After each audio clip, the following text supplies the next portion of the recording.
Hello दोस्तों, स्वागत है आप सबका अपने यूट्यूब चैनल मैथ्स माध्यम में। आई होप आप सब अच्छे होंगे और अपना ध्यान रख रहे होंगे। तो चलिए शुरू करते हैं अपना सेशन मैथ्स के क्वेश्चनों के साथ। पिछले 2 दिन से क्लासेस नहीं हो पाई थी due to my BEd practical. तो शुरू करते हैं आज से फिर से क्लास। तो चलते हैं अपने पहले क्वेश्चन की तरफ।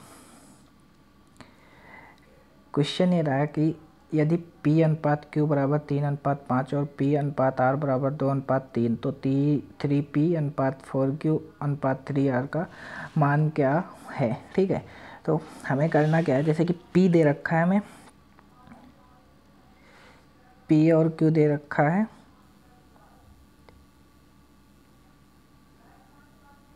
कितना दे रखा है? 3:5 और P इंटू R दे रखा है 2:3। तो हमें क्या करना है कि P के रेशियो को समान करने के लिए क्या करना होगा, ऊपर वाले में हमें मल्टीप्लाई करनी होगी 2 से, ठीक, मल्टीप्लाई बाई 2, और नीचे वाले में मल्टीप्लाई बाई 3। ठीक है, तो हमारा जो PQR का रेशियो निकल के आएगा वो निकल के आएगा PQR का 3 दूनी 6, 5 दूनी 10। ठीक, ये Q का हो गया PQ। यहाँ से भी 3 दूनी 6 बराबर हो गया रेशियो PP का, और यहाँ से हो जाएगा 3 तक की 9, यानी R बराबर तुम्हारा निकल के आ गया 9। PQR का जो रेशियो निकल के आ गया वो 6:10:9 आ गया। ठीक है, क्वेश्चन में बोला गया था कि 3P अनुपात 4Q और 3R का मान ज्ञात कीजिए। ठीक है, जब PQR 6:10:9 है तो 3P बराबर 3P 4P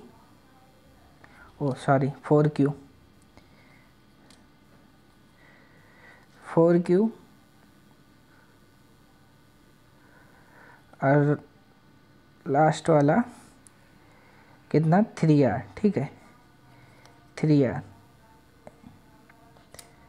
ये हो जाएगा तुम्हारा 3R। क्वेश्चन में बोला गया है कि इनका जो है रेशियो बताना है। तो P की वैल्यू हमारी है दे रखी है 6 × 4 × 10 और R की वैल्यू हमारी दे रखी है 9।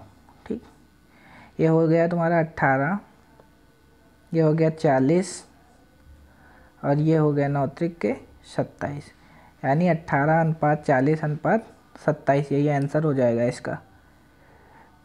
ऑप्शन नंबर बी सही हो जाएगा।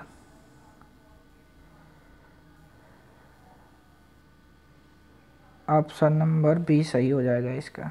ठीक है, ये 18:40:27। चलते हैं अपने अगले क्वेश्चन पर। अगला क्वेश्चन ये कह रहा है कि 15 संख्याओं का औसत 53 है, एक संख्या हटा दी जाती है और 14 संख्याओं का औसत अब 55 हो जाता है, कौन सी संख्या हटा दी गई है। ठीक है, हमें इसमें अपना बॉक्स मेथड भी लगा सकते हैं, जेएसएम भी लगा सकते हैं, जो भी मन करे वो लगा दो या बेसिक लगा दो। ठीक है, तो 15 संख्याओं का औसत हमें दे रखा है 53 और 14 संख्याओं का औसत अब 55 हो जाता है। देखो पहले तुम्हारी 14 संख्या थी, ठीक है, इनका औसत था तुम्हारा 55। ठीक ठीक है, अब एक संख्या बढ़ी यानी 15 हो गई, इनका औसत हो गया 53। कितने की कमी हुई? 2 की कमी हुई। इस 2 की मल्टीप्लाई 28 से करेंगे और 28 को घटा देंगे। 14 दूना 28, यानी 53 में से जैसे ही 28 घटाएंगे हमारा निकल के आएगा, आ जाएगा 53 में 28 घटाएंगे यानी 25। यही वो संख्या हो जाएगी, यानी ऑप्शन नंबर सी इसका सही हो जाएगा। चलते हैं अपने अगले क्वेश्चन पर। अगला क्वेश्चन ये कह रहा है कि x, y और z 3 मान है, जैसे कि x + y = 12, y + z = 17 और z + x = 19। तो x, y और z का औसत क्या है। ठीक है। तो हमें दे रखा है x प्लस वाई बराबर 12, y प्लस जेड बराबर 17, z प्लस एक्स बराबर 19। तो दोनों दो बार x है, 2 बार y है, 2 बार z। तो क्या करेंगे, दोनों को 2 बार सबको कॉमन ले लेंगे, x plus Y plus Z, ठीक। और इन सबको जोड़ देंगे, यानी 12 प्लस 17 प्लस 19, ठीक है। ये बराबर आ जाएगा, ये हो जाएगा तुम्हारा 2x plus Y plus Z बराबर 17 19 36, 36 12 48, ठीक है। तो ये आ जाएगा 2 24, ठीक। x plus Y plus Z की वैल्यू हमारी निकल के आ गया 24, ठीक है। और इन बोला गया कि x y और z का औसत क्या है। तो औसत क्या होता है, तीनों संख्याओं का योग, जो तीनों संख्याओं, जितनी संख्याएं दे रखी वो और तीनों संख्याओं जो संख्याएं दे रखी उनका योग, ठीक है। तो औसत तुम्हारा ये निकल के आ जाएगा, यानी 24 को जब हम कितनी संख्याएं योग को 3 से भाग कर देंगे, कितना निकल के आ जाएगा तुम्हारा 8। यही आंसर हो जाएगा इसका, यानी ऑप्शन नंबर बी इसका सही हो जाएगा। चलते हैं अपने अगले क्वेश्चन पर। अगला क्वेश्चन ये कह रहा है कि एक पतलून और एक जैकेट का अंकित मूल्य 1:3 के अनुपात में है। दुकानदार पतलून पर 20% की छूट देता है यदि उन दोनों को मिलाकर कुल 30% है, कुल छूट 30% है, तो जैकेट पर दी जाने वाली छूट प्रतिशत क्या है, ठीक है। तो देखो ये 1:3 के अनुपात में है, टोटल तुम्हारा कितना हो जाएगा, उनका अंकित मूल्य यानी 4, ठीक। टोटल पे तुमको 30% की छूट दी जा रही, ठीक। और पतलून पर कितनी दी जा रही है, यानी 20%। ये किससे कितना कम है, 20 30 से 10 कम है, तो -10, ठीक। 10 की गुणा इससे कर देंगे, यानी 10 एक कम 10, ठीक। ये 10 कितनी जगह 30 में 10 कम हो रहा था, यानी 10 को जोड़ देंगे, कितनी जगह 3 जगह लेके जाएगा एक्स्ट्रा, तो 3.33 हो जाएगा ये, यानी टोटल कितनी छूट हो जाएगी तुम्हारी इस पर जैकेट पर दी जाने वाली 33.33%, यानी ऑप्शन नंबर डी इसका सही हो जाएगा। एक बार मैं फिर से समझा देता हूँ। जैसे कि अंकित मूल्य दे रखा है पतलून और जैकेट, ठीक है, इनका 1:3 में दे रखा है, टोटल तुम्हारा 4 हो जाएगा। टोटल पे तुम्हारी छूट तुम्हारी 30% की दे रखी है, और पतलून पर छूट दी जा रही है तुम्हारी 20% की। तो 30 से 20 कितना कम है, 10 कम है, तो 10 की गुणा 1 से करेंगे 10 आ जाएगा कि, और जितना कम हो रहा है उतनी ही ज़्यादा दूसरे वाले में तुमको छूट देनी पड़ेगी, तभी इक्वल रेशियो होगा तुम्हारा, ठीक है। तो 10 कम हो रहा है, तो 10 को जोड़ देंगे, कितनी जगह 3 जगह लेके जाएगा वो, तो 10 की भाग 3 से करेंगे, यानी 3.33 हो जाए। 30 में 3.33 जोड़ेंगे, 33.33% निकल के आ जाएगा टोटल छूट, जो कि जैकेट पे दी जाएगी। चलते हैं अपने अगले क्वेश्चन पर। अगला क्वेश्चन ये कह रहा है कि 4 पुरुष और 7 महिलाएं किसी काम को 8 दिनों में कर सकते हैं। 7 पुरुष और 4 महिलाएं समान कार्य को 5 दिनों में कर सकते हैं। तो वर्क बराबर वर्क कर लेते हैं, यानी 4m + 7w × 8, ठीक है। और फिर क्या बोला गया है कि 7 पुरुष यानी 7m और कितनी महिलाएं हैं, 4 वुमेन, कितने दिन में, 5 दिन में काम को समाप्त कर लेते हैं, ठीक है। तो 8 चौके 32m, 56w मल्टीप्लाई कर देंगे अंदर, ठीक है। और ये हो जाएगा तुम्हारा 7 × 5 = 35m, 35m, 5 चौके 20w, ठीक है। अब यहाँ से हम रेशियो निकाल लेंगे इसका मेन एंड वुमेन का, ठीक है। तो रेशियो निकल के आएगा ये 32m और 35m, यानी आ जाएगा तुम्हारा 3m और 56m और 56W और 20W को घटाएंगे या तुम्हारा निकल के आ जाएगा कितना, 8 सत्ते 56, 5 चौको 20 यानी 36W। ठीक है, ये तुम्हारा निकल के आ गया। ठीक है, नेक्स्ट पेज पे बताता हूँ। तो M/W तुम्हारा निकल के आ जाएगा 36/3 यानी 12:1। ठीक, क्वेश्चन में क्या बोला गया था कि 8 महिलाएं उस कार्य को कितने दिनों में पूरा कर सकती हैं। तो अब हमें इनकी रेशियो पता चल गई है, 12:1 के अनुपात में दोनों पुरुष और महिला काम करते हैं, तो रख देंगे पहले वाले में। ठीक है, किसी भी एक में रख दो क्योंकि दोनों का टोटल वर्क समान है ना। तो 4M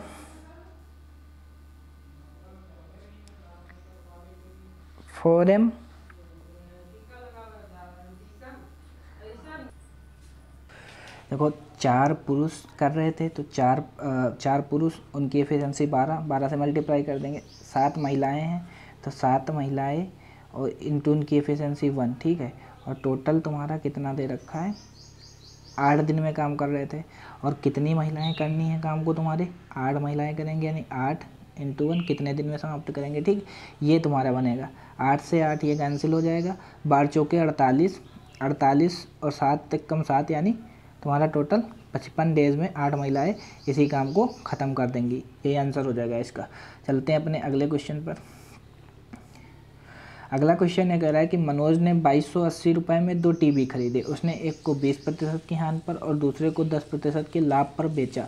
यदि प्रत्येक टीवी को समान मूल्य पर बेचा जाता है तो उस टीवी का क्रय मूल्य क्या है। तो यहाँ आप देखना है इस क्वेश्चन को, प्रत्येक टीवी को समान मूल्य पर बेचा जाता है। ठीक है, बस क्वेश्चन यहीं से बनेगा। तो अगर समान मूल्य पर बेचा जा रहा है तो दोनों का SP बराबर होगा ना, SP बराबर SP के।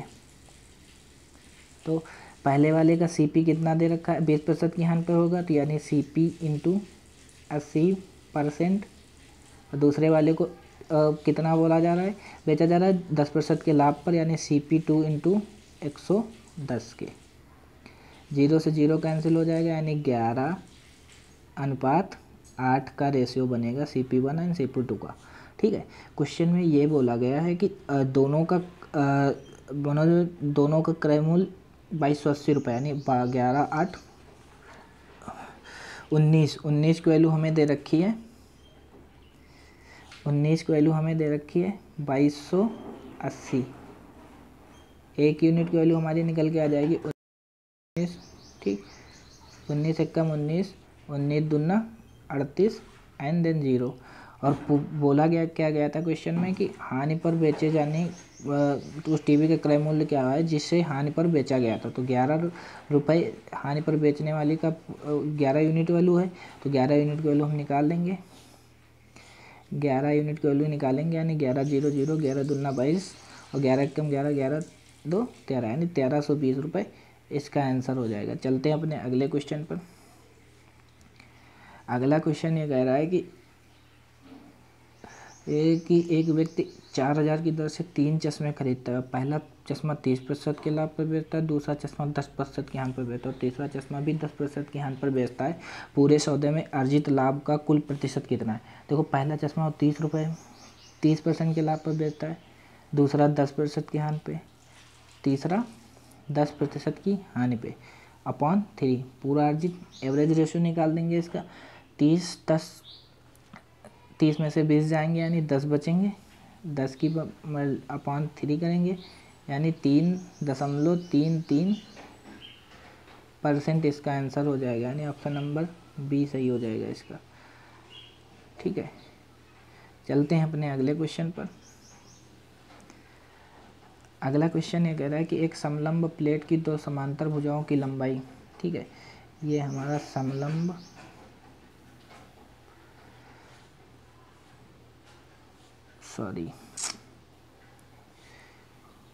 ये हमारा समलंब चतुर्भुज हो गया। ठीक है, बोला गया कि इनके समांतर भुजाओं की लंबाई। ठीक है, ये अगर तुम्हारी 15 है, ये 9 मान लिया। ठीक, बोला क्या गया है क्वेश्चन में, इनके बीच की दूरी यानी इनके बीच की दूरी ये हाइट ये 6 सेंटीमीटर दे रखी है। तो उस प्लेट पर 3 प्रति स्क्वायर सेंटीमीटर के दर पर कॉपर प्लेटिंग की जानी है। प्लेट के ऊपरी भाग पर प्लेटिंग कुल लागत कितनी होगी? ये हो जाएगा तुम्हारा ए से लेकर बी तक की दूरी, ये हो जाएगा तुम्हारा सी से लेकर डी तक की दूरी, sorry A B C and D, ये हो जाएगी D S A B C D. ठीक है, तो जो इसका समांतर चतुर्भुज का समलंब चतुर्भुज का जो क्षेत्रफल होता है वो होता है हमारा 1/2 समांतर भुजाओं का योग, यानी A D plus B C into height. ठीक, करना क्या है, वैल्यू रख देंगे 1/2, यानी ए डी तुम्हारी दे रखी है 9 और ये बी सी दे रखी है तुम्हारी 15। ठीक, और एच दे रखा तुम्हारा 6। 1/2 9 प्लस 15 इंटू 6, और कॉस्ट लागत तुम्हारी दे रखी है 3 रुपये प्रति स्क्वायर सेंटीमीटर, तो इस 3 की भी मल्टीप्लाई यहीं कर देते हैं। ठीक है, तो तुम्हारी लागत निकल के आ जाएगी 2 ताई 6। ठीक, 15 9 24। ठीक, और 3 तक की 9, इस 9 की मल्टीप्लाई करेंगे 24 से, 9 चौके 36। ठीक, और 9 दूनी 18 3 21, यानी 216 रुपये कॉस्ट लागत इसकी निकल के आ जाएगी। एक बार मैं फिर से समझा देता हूँ। क्वेश्चन में बोला गया कि समलंब प्लेट की 2 समांतर भुजाओं की लंबाई 15 सेंटीमीटर और 9 सेंटीमीटर, उनके बीच की दूरी 6 सेंटीमीटर। ठीक है, मैंने समलंब चतुर्भुज बना लिया, एक B C 15 centimetre, A D तुम्हारी 9 सेंटीमीटर। ठीक है, इनके बीच की दूरी 6 सेंटीमीटर। इसका जो क्षेत्रफल होता है वो होता है 1/2 समांतर भुजाओं का योग, ठीक, इंटू हाइट। ठीक, इंटू हाइट, यही किया, A D plus B C into height, 9 + 15 × 6। ठीक, ये और कॉस्ट लागत तुम्हारी 3 रुपये स्क्वायर सेंटीमीटर है, 3 की भी मल्टीप्लाई कर देंगे। ठीक है, तो 9 + 15 हो जाएगा 24 × 3, 2 से काटेंगे 6 को, 3 बार कटेगा, 3 तक की 9, 24 × 9 करेंगे 216 सेंटीमीटर, वो 216 रुपये कॉस्ट लागत निकल के आ जाएगी। तो क्या इस सेशन कैसा लगा कमेंट करके ज़रूर बताइएगा और क्लास को शेयर करिएगा। तो thank you so much, I love you and bye bye, take care.